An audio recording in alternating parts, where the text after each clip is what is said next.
Господине Николовски, морам да кажам дека сум импресиониран од вашата можност да му се додворувате на вашиот партиски лидер и тогаш кога знаете дека сео на кое што е продуцирано во јавноста е апсолутно спротивно на сео на кое што вие го говоревте, да не кажам некој потежок збор. Дозволете ми да почнам од почеток. Рековте граѓаните ќе ве казнат на 15 јули, вие во изборната единица 3 изгубивте на 15 јули, ќе продолжуваат така да ве казнуваат на истиот начин.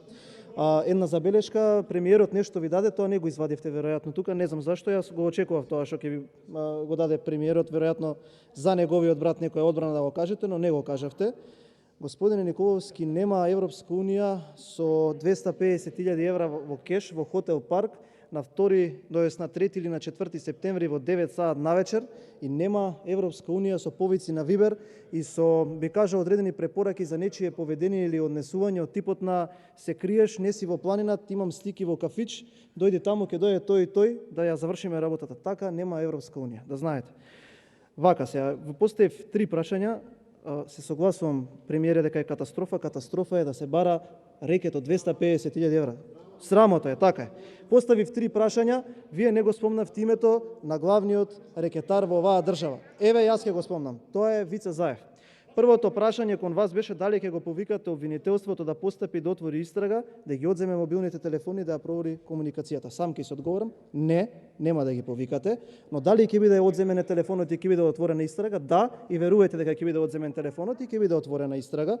Понатака ве прашав зошто Вице Заев е забранета, би рекол, зона во институциите, заради тоа што му е брат на човекот кој што седи тука, и кој ќе одговара за фалсификување на записникот, не одговоривте, ама јас ќе ви кажам секако дека ќе одговара некој кога ќе се отвори истрага која што ќе ги проискаже сите докази и ќе се види тој кој што го фалсификувал записникот. Еве само за јавноста да знае подобро, тука ги потцртав, немав друга техничка можност, како се различно напишани датумите и бројките, архивските броеви на самиот штембел. Ќе ви ги дам, ќе си ги проверите.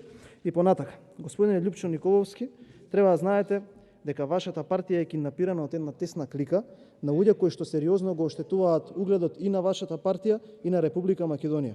Можеме да видиме и многу реакции на вашиот конгрес, излегува во јавноста како не се согласуваат со она што се случува. Можевме и го видовме. Велите дека не се сите исти, дека ќе се борите против корупцијата. Ако е навистина така, оградете се јавно од кликата на Вице Заев и луѓето кои што се од него.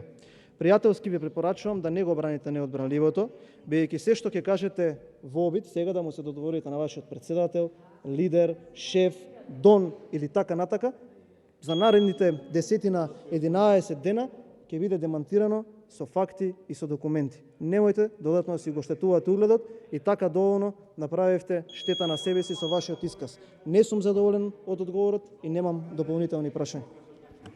Одговор на третото прашање ќе даде